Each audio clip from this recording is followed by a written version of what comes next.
Welcome back to Henry Harrison's Entrepreneurs, Business, and Finance podcast featuring Zach Nathan of Sweet Leap.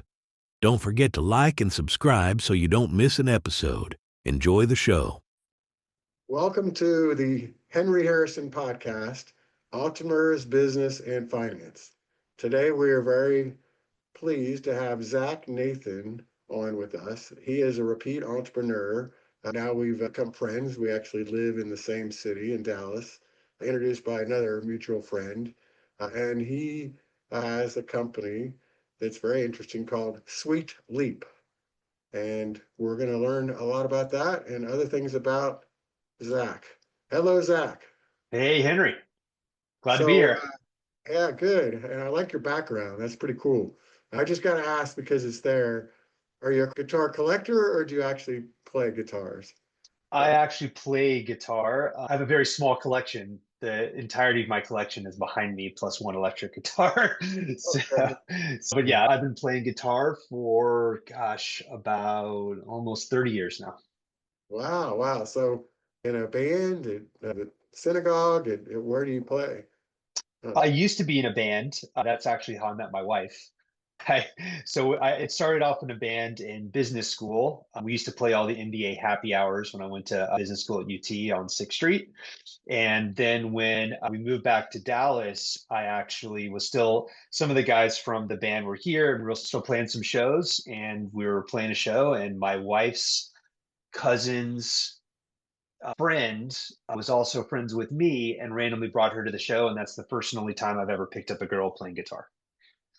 wow. Yeah, I haven't played guitar, but I think maybe I was envious of the guys with guitars that could beat women, right? It only happened one time, but that was the only time I needed, man. And are you from Dallas originally? We talked about it and I've forgotten.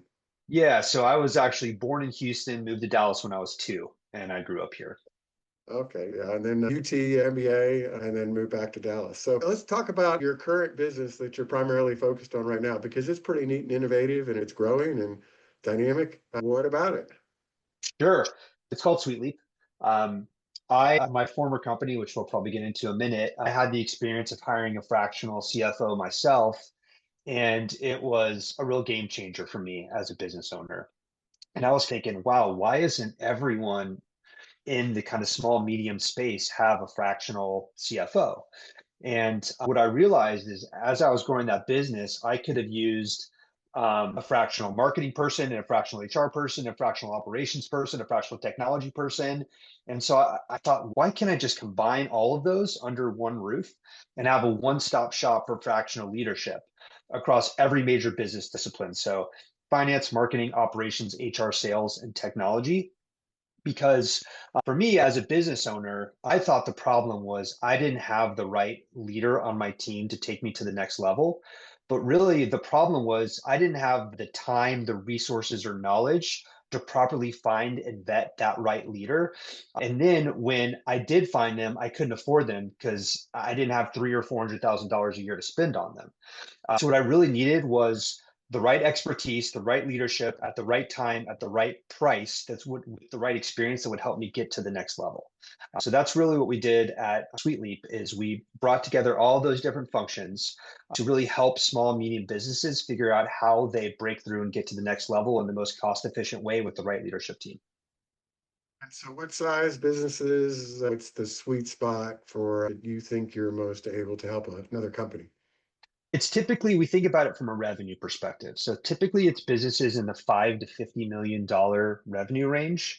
Around that time, we typically find there's an inflection point where they've gotten the business up to the certain level, but they really need some additional expertise to come in and help break through whatever ceiling they're at. And so it's really industry agnostic because CEOs, founders, owners hit that level typically around that point where they really need that expertise, but they just can't afford that full-time person. So it's got that sweet spot where they need it, but they don't necessarily need or can afford that full-time person. Sure. And there's some advantages, regardless, aren't there, of having not necessarily having a full-time person because they may have a wider perspective or view if they're working in multiple businesses and as opposed to one business their whole career. Yeah, absolutely. So I would say a couple things about that. One is certainly having an outside perspective is very valuable. So being able to work on a bunch of different industries, a bunch of different businesses, and bringing that to bear to a company is super useful.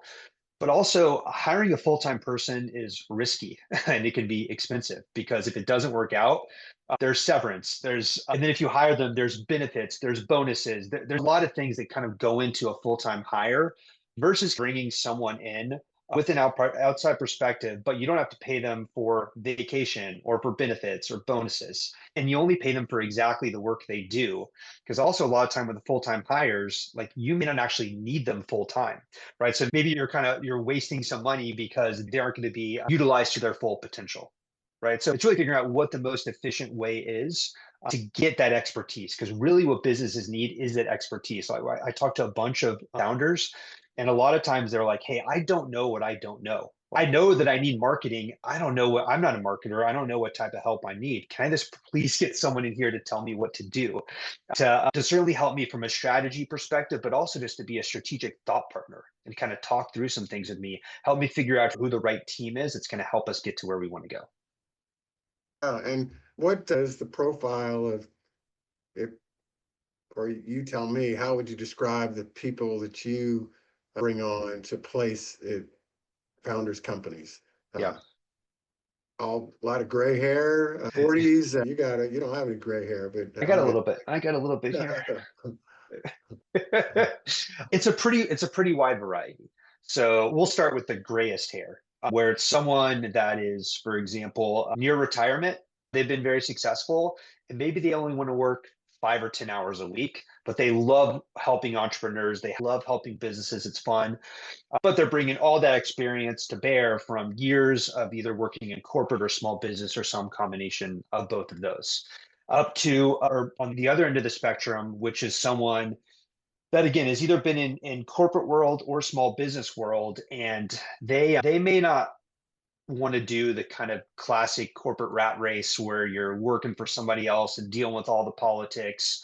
They like the ability to work with a wide variety of different clients, handling a wide variety of problems, where they can come in for 1 to 2 days a week typically and help these owners solve problems. And it's a very diverse set of experiences that folks bring. But I think universally, everyone gets excited because they can really make an impact in these small businesses. That's what they love, right? They can, if you work at a big corporation and it's $1 billion corporation and you make them $10 million a year, like who cares? It's not going to move the dial. But if you go into one of these small businesses and you're able to earn them an additional 1 million or 2 million a year, that's like life-changing generational type stuff. And I think that's what's really exciting to all of our folks, is really helping businesses in a very impactful and meaningful way, and helping them grow up and get to that next level. And the other thing I'll tell you is that these folks have a very wide range of experiences that they're bringing, and a lot of it is expertise. Typically, and to get back to your question, it's typically expertise from, I would say, on average, our folks have between 15 and 20 years of business experience that they're bringing. And a lot of times it's in one particular functional area. So HR, or being a CFO, or marketing. And so it's not only that particular functional experience, but it's just also the general business experience from being at big enterprise companies to some of these smaller companies too, and then bringing that experience to bear. Wow, yeah. And you had a big career, I would call it, at American Airlines, 11 years, very precise on LinkedIn here, 11 years and 4 months. There you go. Yes. But director of Advantage Partner Marketing, and director of payment strategy, and senior manager. And so you had worked your way up. So you understand the difference of 5 to 50 million is the category of small business. I think that the government defines small business as under 400 people.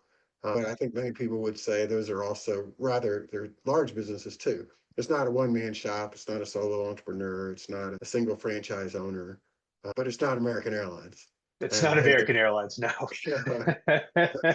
thank goodness for America, and we live in Dallas Fort Worth, and just a different thing. What was it like at American Airlines?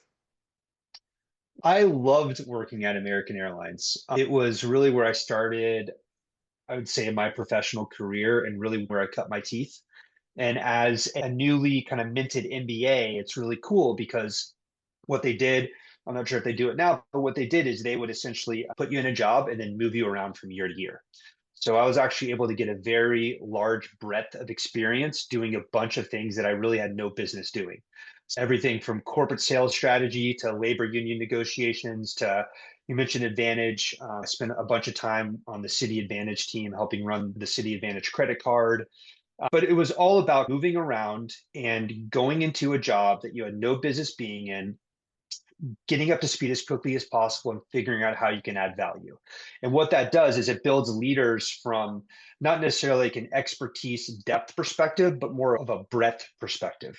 So really having giving it really gave me the skills to go into any type of business situation and figure out, hey, what's the problem and how can I add value?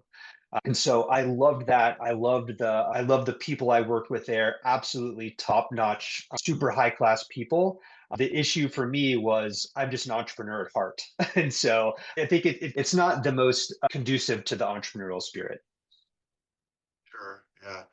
And speaking of that entrepreneurial spirit, was that from the spirit above that you had that when you were born, you think? And as a kid, you were scrapping Maybe. around, or something that you fell into when mentally when you thought, hey, I want to do something different? Um, I was never like a lemonade stand kid where I was kind of going out and doing those things. Really, what it was is my father is an entrepreneur. He's owned his own photography business in Houston for 40 something years, doing party pics and graduations and weddings and bar mitzvahs, all that type of stuff. And I would actually every summer, he lived in Houston, I lived in Dallas. My parents separated when I was 2. I would go to Houston and essentially he would put me to work.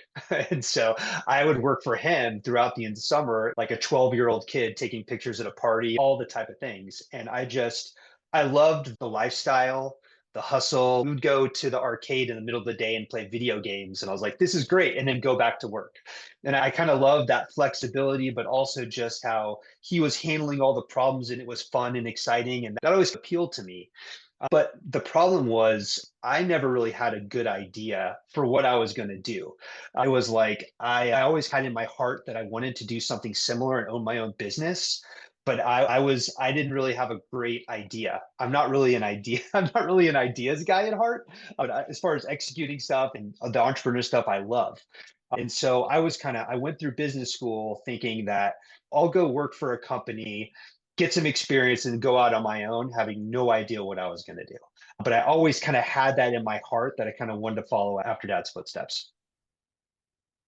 And when you left, did you just leave and say, okay, I'm done? And were you married at the time? Yeah, I Yeah. was. I was. Oh, And when I left American? yeah, when you left Americans. So that's a bit of a Mhm. leap. You say, oh, honey, don't give up the job. Wait a minute, how are we Whew. going to pay the bills? And Yeah, what that was was your first scary. step? Did you sit it? Yeah, scary, right?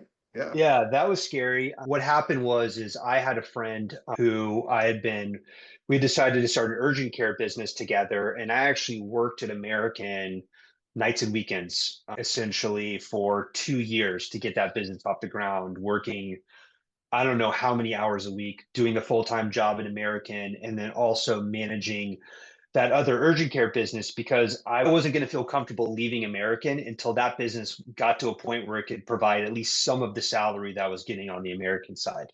So once it got to the point where it was like I would call it a reasonable amount of income that I could expect, that's when I made the leap. But it took 2 years to get there.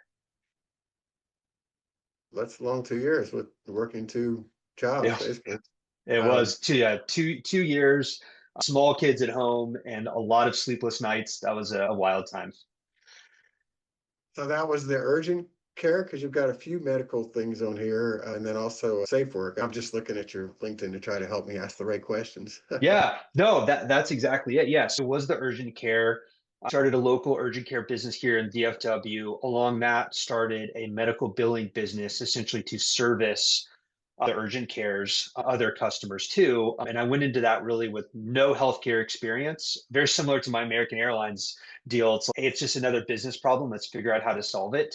But I did have a doctor that helped with the medical stuff.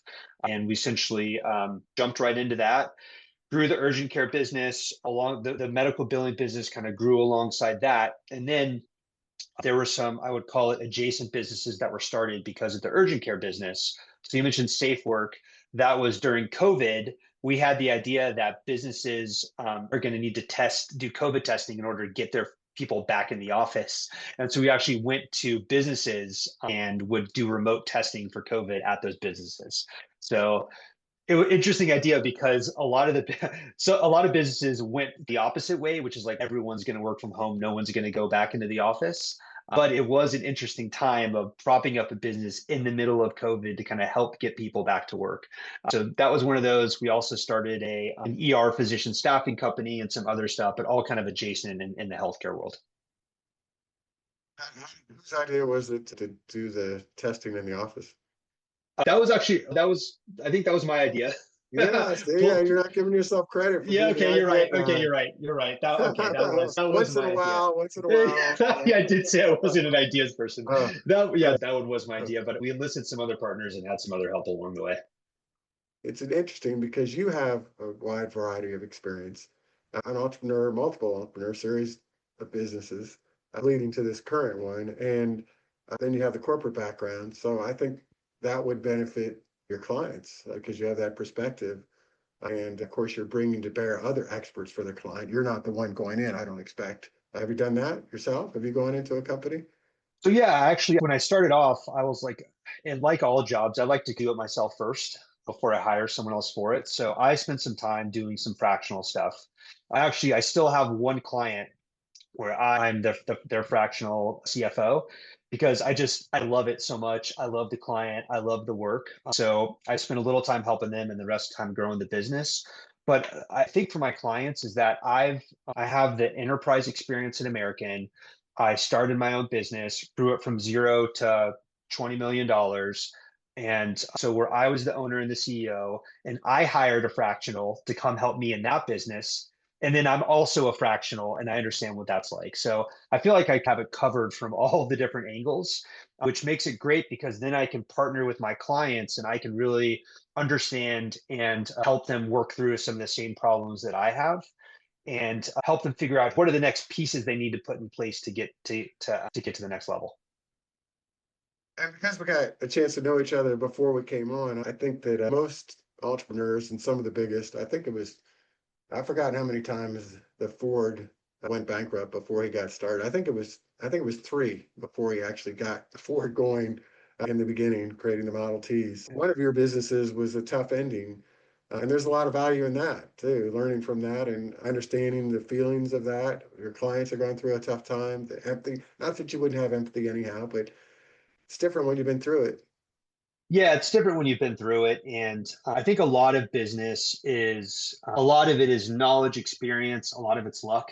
But I think the most important thing is taking those tough experiences and being like, what can I learn from them? And then making you more resilient and moving forward. There's We had a successful business. It didn't exactly end the way I wanted it to because of a partnership dispute, but that doesn't mean that we didn't have a successful business and I didn't learn a lot of stuff along the way. And so even though it wasn't like 10 or 10-figure exit for me, I still feel like I got a ton of super valuable experience that I can bring forward to others. Yeah. Yeah, so what are some stories that put you on the spot here where you've helped clients because they were stuck? You mentioned the marketing guy, right? But we didn't talk about, okay, Yeah. and then what? So what are some then whats? They're here, they get your team to come in and help them, and then they're there. Sure. Yeah, one of the ones off the top of my head is I had someone that came to me that said, "Hey," and for confidentiality purposes, I'm not going to say the particular client, but Yeah. they came to me and said they're I think about a $15 million company at the time, and they said, "Look, this company started from a guy in his pickup truck driving around doing stuff, and we've grown it to this $15 million company, but along the way, it's kind of organized chaos." Right?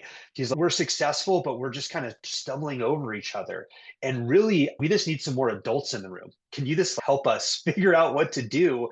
We're not even sure where to start. So with that client, we had a full day strategy session, essentially being like, tell us all of your problems, tell us all the things that are going on. And from there, we were kind of able to figure out, okay, sounds like what you need are a few things. Number one is you need to have someone in kind of the president COO type seat, and they had someone there already that we agreed would move into that seat. And now it's okay, let's get a support structure around them. Number one is they probably had, call it 75 plus employees, and they had no one doing HR. You have a lot of, and they have a warehouse, so they had a lot of turnover. Let's get an HR person in here very quickly that can help you with the basics, the hiring, the firing, because what they had at that time was an open door policy. So all of the employees were going into the owners and crying on their shoulders, complaining, and that was taking up a lot of the owners' time. And so the first thing we did with them was we brought in HR, so that kind of alleviated that from the owners right away. So that was a huge time saver, but then now also the employees had a resource they could go to for all of their HR problems. The second thing was we've gotten revenue up to a certain point, but it's stalled. So what we did was we brought in a fractional chief commercialization officer, because really there what they needed was a combination of both sales and marketing. Someone that could take both aspects of the business, help commercialize it, make sure that both the sales and marketing were running together. So they had a sales team in place. They oversaw the sales team. And then on the marketing side, we rebranded everything, helped them with website redesign, market positioning, renamed the entire company actually, and have essentially empowered the sales team now with the right talking points, the right event strategy. And so we got that commercialization engine running. And then the other thing we did there is we actually, that person that we promoted into that COO president role, they had never been a COO or president before. So I actually had one of my fractional COOs come in and essentially, coaching is the wrong word, they worked alongside them to help them grow from this kind of baby COO into more mature COO, to make sure that they had the right structure in place, had the right systems, and really worked alongside them, where they weren't actually doing the COO work themselves, but they were helping the COO get to where they needed to be, to really build the rest of the organization to where it needed.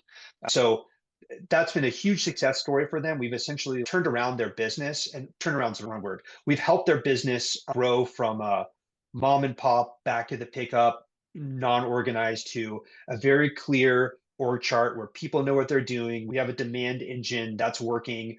We have a support system for the COO. So they've increased their revenue by at least 50% and their profitability by at least that much over the course of about 18 months. You said 50%? 50, yes. Wow, yeah. And I imagine the stress is lower for the founder and the team and everybody working at the company as well. That's exactly it. And for us, that's a real success story because they're a real partner of ours. It wasn't just, hey, do you have an HR person? It was, hey, let us partner with you and help you figure out who the right person is to bring in at the right time. Understand the business. And for all of our clients, for about 30% of our clients have more than one fractional working there. And those are the clients that we really love to work with because they recognize, hey, fractional is a thing that really works. And once it works once, they're like, who else do you have to help come in and help us grow this thing? And so that's exactly what it was there. It's like, man, like HR, this is working great. Like, what's next? And that's really the partners that we love, that we can work with and help them figure out, who do we need to bring in next? What other part of the business do we need to improve to get you guys going where you want to go? So that's your trick, huh? It's like a drug. They want more. Oldest trick in the book. Oldest trick in the book. So that is actually what was striking me is I've had staffing agencies that have really helped me, and they're good at figuring out what kind of job. And we got our really important chief compliance officer in a prior business, but then they're done. And so, yeah, there may be cases where you're not as involved, but it seems very custom. It seems very custom. It's not a block and tackle. Boom, you need a CFO. There you go, Charlie. Let me know in a year how it's going, or maybe I'm wrong. Maybe some cases it is that way, but that's exactly it. No, it's not that way. Each of our clients is assigned a client success manager. The whole idea is that we want to put the right fractional in place and then stick around to make sure that it works out. And so we're talking to the client, our company is every month, to make sure that the engagements are on track, the fractional is delivering what they say they're going to, that they're happy. And then we're also talking to the fractional too, to make sure that they are prioritizing the right thing the client wants them to, because really where things kind of go off track is where the client wants them to work on one thing. The fractional is like, I think I should be working on this. We want to kind of marry those two things that make sure that that both of them are on the same page. So I feel like there's this component of customer success, client success, whatever you want to call it, that has to be in place in order for these engagements to be long term and really for them to be successful, for the client to get the most out of them. And so in no way, we're definitely not an agency. We always stick around and we make sure that we partner with our clients to make sure things are going well. You mentioned 1 to 2 days a week. You mentioned some different times. So is there a range? It may vary by specialty too. Human resources may be different than CFO. Yeah. But what's the range? 1 day a month or 1 day a week to 2 days a week, or what generally? There's definitely a range. The overwhelming majority of our engagements are 1 or 2 days a week. We have some that are 3. We have some that are advisory, where it's 1 hour a week. The whole idea is it's customizable to the client, and it's also customizable month to month. Because as you talk to a lot of small business owners, things change and things change very quickly. And so part of working with us, and something for me that's important as a business owner, is flexibility, to make sure that, hey, we have a big thing coming up this month. We're gonna buy out an investor. We're gonna raise money, or we have a huge marketing push. So we want to give folks the ability to scale up if they need to, or hey, things are really slow. Let's scale down for 3 months. That's fine too. For me, what's important is, as a small business's needs change, and they change all the time, especially in a growth mode, we just want to be as flexible as possible, and really making sure. And I think that's where the client success comes in, making sure that the amount of time that is needed at the fractional is in line with what the company needs at any given moment or any month. You're a very positive person, I feel like, from the moment I met you. Even the way you described the difficult exit. Yeah, but I learned a lot, which all that's true. But it's a positive way of looking at it. And what are some of the, like for you and your company, what is your challenge, biggest challenge maybe, or a challenge if it doesn't come to Yeah, mind? no, that's good. For me and my current company, it's a good question. I'll tell you that and we may have Just talked to about give this. just to give What's the that? audience an idea, if I recall right, you have 100 different people placed, or maybe they're not all placed at this moment, but just in that range. So we're not talking about 5 people here. You've got a pretty big reach and quite a number of clients. And Mhm. I know you built a great team to get there. And of course, your people that you're putting in place by the nature of your business are experts themselves. Mhm. Um, and yet that's a sizable organization right now for Mhm. you. Yeah. Oh no, for sure. So yeah, with every business there are challenges, and sometimes I'm like, okay, well, we need to make sure that we're doing the same things that we're telling our clients to do. But it's Oh, for look in the me. mirror, right? Look Yeah, in the mirror. yeah, that's exactly right. Yeah, so it's making sure that we have the absolute best people to place at our clients, for sure. Part of it, I think, for us also is I would call it service delivery. So we are not at the client every single day, like understanding all those interactions. So for us, a challenge is making sure that we give the fractional leader enough leeway to do what they want to do, but also make sure that it is up to the quality that we want it to be. So it's that combination of using our frameworks, assessments, and then also making sure the fractional is bringing their experience to bear in the best way possible. So like, how do we make sure that from the client's perspective, they're getting the most value out of it and it's the best experience and they're getting the absolute best person? That's what we think about all the time. And most of the time it works out. We're getting better at it. We've done probably, I don't know, somewhere maybe 40 plus, maybe 50 engagements. I can have count maybe 2 or 3 times where the fractional it wasn't the right fit, or they underperformed. So our success rate is really good, but I'm always thinking about how I can make it better and how I can add more value to the client. Continuous improvements, from what I've heard from you and from others, is that it's definitely working. But as you said, things are always changing. We have to change with it, and continuous improvement is part of life for, I think, entrepreneurs and people like you that are doing this kind of business. Yep. That's my 2 cents anyhow. Agreed. Hey, that's a pretty good wrap up. Unless there's something you'd like to add, I really appreciate you coming on. You can what's the how would they reach out to you or to your company, or what's the website? I'll let you say it. Sure. So it's Sweet Leap, SUITE, Leap, LEAP.com. You can contact us there, my LinkedIn. Those are the two best ways to get in touch with us.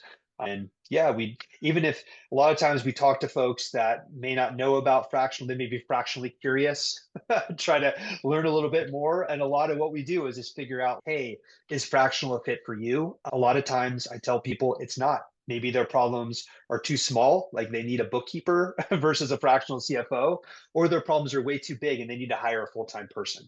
And so because it's not the right fit for everyone, so a lot of what we do with folks is just exploratory conversations just to figure out whether it's a fit. If it is, we can help. If not, then we'll refer you to the right place you need to be. Oh, yeah. And I was going to say, oh, yeah. So regions, one thing we didn't talk about for people that might want to contact you, Yep. where will you go? Where will your company help other businesses? We can look, because of remote, we can work anywhere. We do a lot of work in the DFW area, but we also have fractional leaders really all across the country. We have a couple international actually too. We have clients across the country too. So if folks are open to remote work, then we absolutely do that. We can fly out to see them too. It's really, region is not a problem for us. Your business is remote, isn't that correct? What's that? Your business itself is remote, right? The way you run your business. We are, yeah, because we spend a lot of time in our clients' offices, and so we are all remote. Yeah, it makes perfect sense. And it's almost a test. If you can't run your own business remote, how are you going to run remotely everybody else's business? Yeah, that's exactly it. Yeah, we Yeah, prefer to be in our clients' offices versus our office. That's what we like to do. yeah. Fantastic. Thanks a lot, Zach. And I look forward to catching up again soon. Thanks, Henry. Appreciate it, buddy. Alrighty.